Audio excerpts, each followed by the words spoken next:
And welcome back. Hopefully the kids enjoyed that video puppets with Pam, as I like to call it. They're having a good time.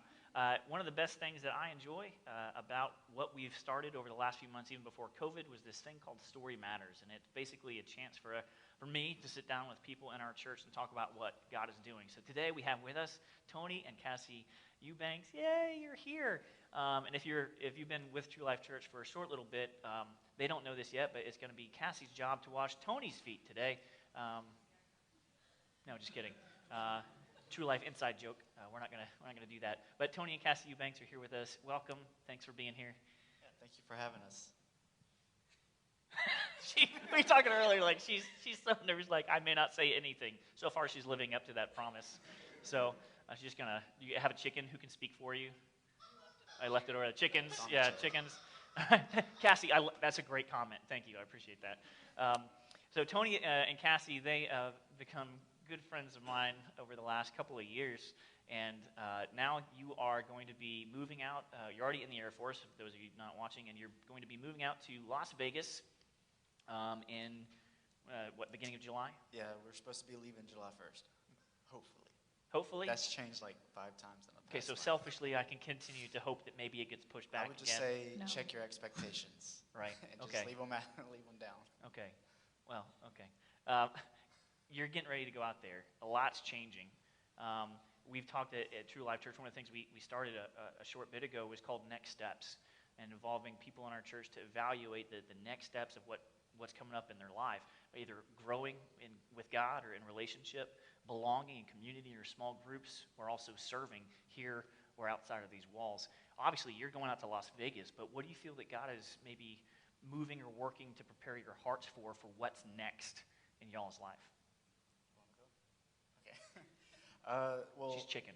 She's not gonna say it. So recently we've been learning through this whole COVID thing to kind of be slow to anger, and then being more intentional with community. We think that it's really important because in James it tells us to confess sins to one another.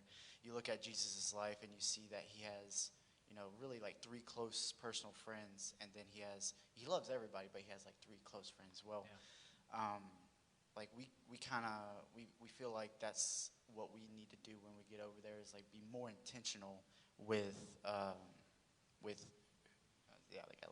but be more intentional with our relationships and actually like dig deeper and stuff, so that we can have that ability to confess sins to one another and really grow. So I think that's going to be something that we're going to try and be more intentional and focus on when we go out there.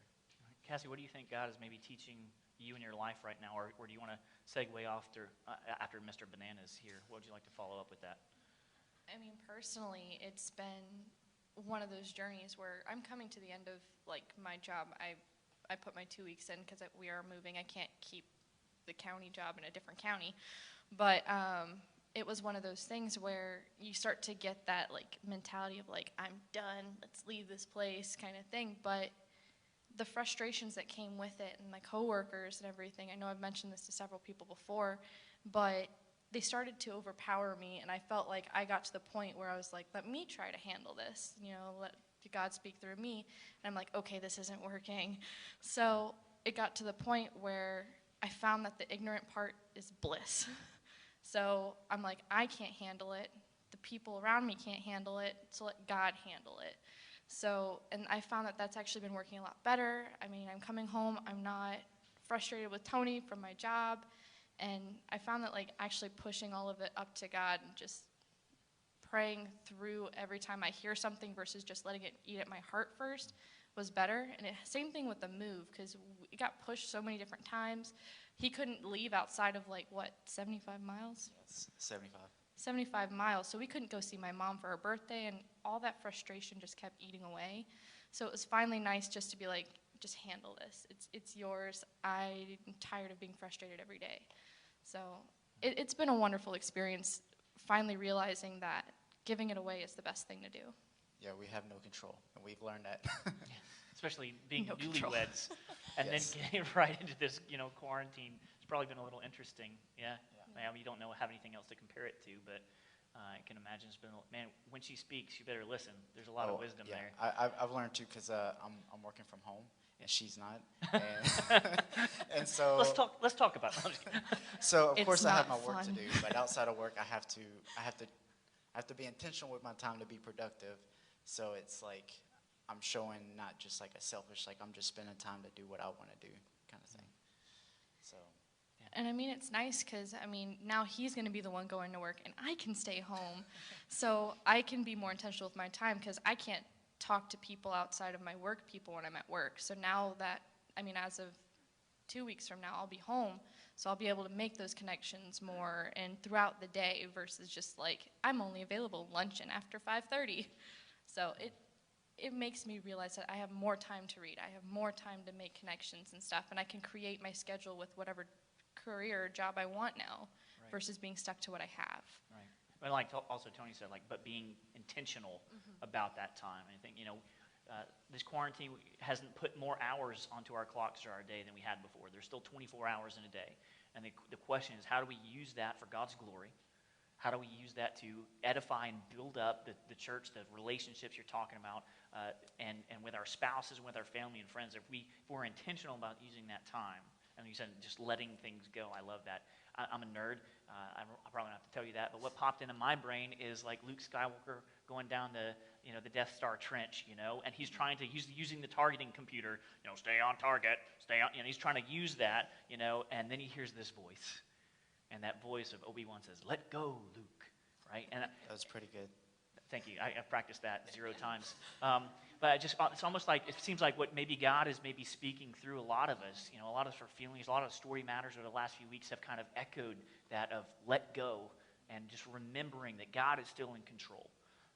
So that's a great word for today. I'm going to miss y'all. You go ahead and chime in. I mean, We're I was talking just a lot totally now. I thinking know. Frozen, but See, I can't do the Frozen thing. Disney Plus has ruined everything. He's like, Frozen 2. Landon wants to watch it again and again, and my heart is cold from Frozen. I can't do it. So anyway, Tony and Cassie, man, it's been great having y'all with us today. I will selfishly hope the day gets pushed back again, but it's been great having you part of our church. And the good news is, just because you're moving to Las Vegas doesn't mean you're leaving True Life Church. There's community, there's family here, and it's been great having you. Just thank you for sharing today. Story matters, and if you have a story that you would like to share, you can message me, put it on Facebook, or myself, or Signa Vento, or Rachel. Just let us know, because you have a story to share, and your story matters because Jesus is doing something in all of our lives all the time. One of the things we've also been doing is prayer and praises. We want to share what's going on in the life of our church, and to that, we go to Rachel and Grace.